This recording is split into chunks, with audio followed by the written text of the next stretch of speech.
நண்பர்களே, கலா டெய்லரிங்லேருந்து நம்ம blouse neck design தான் பார்க்க போகிறோம். ஃபஸ்ட்டு லைனிங்கில் வந்து நம்ம கழுத்து என்ன அளவுக்கு வேணுங்கிறத நம்ம வரைஞ்சிட்டு, ரவுண்ட் நெக்கோ யூ நெக்கோ வரைஞ்சிட்டு, அதுக்கு கீழே வந்து 2 முக்கோணம் வந்து நம்ம வரையணும்.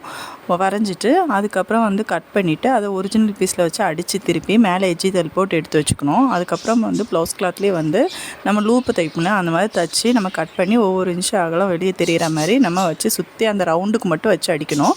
அடிச்சுட்டு அதில் வந்து ரோப்க்கு அந்த நாட்டு கோர்க்கும்போது ஃபஸ்ட்டு ஒரு நாட்டு ஒரு லூப்பில் கோர்த்துட்டு அதுக்கப்புறம் ஒரு பீட்ஸ் வந்து நம்ம கோர்த்துட்டு திருப்பி அடுத்த லூப்பில் நம்ம கோர்க்கணும். அதுமாரி சுற்றி அந்த ரவுண்டுக்கு மட்டும் கோர்த்துட்டு அதுக்கப்புறம் வந்து 1/4 இன்ச் லேஸ் இருக்கு இல்லையா, அதை வந்து அந்த கழுத்து ஓரத்தில் அப்படி கொடுத்துட்டு வரும்போது அந்த கீழே நம்ம 2 முக்கோணம் வெட்டி அதை தைச்சி வச்சுருக்கோம். அந்த முக்கோணத்துக்கும் அந்த 1/4 இன்ச் லேஸை வந்து சுற்றி நம்ம அடிச்சுட்டு பார்த்தோம்னா பார்க்க நீட்டாக இருக்கும். இது பிடிச்சிருந்தா லைக் பண்ணுங்கள், ஷேர் பண்ணுங்கள், மறக்காமல் சப்ஸ்கிரைப் பண்ணுங்கள்.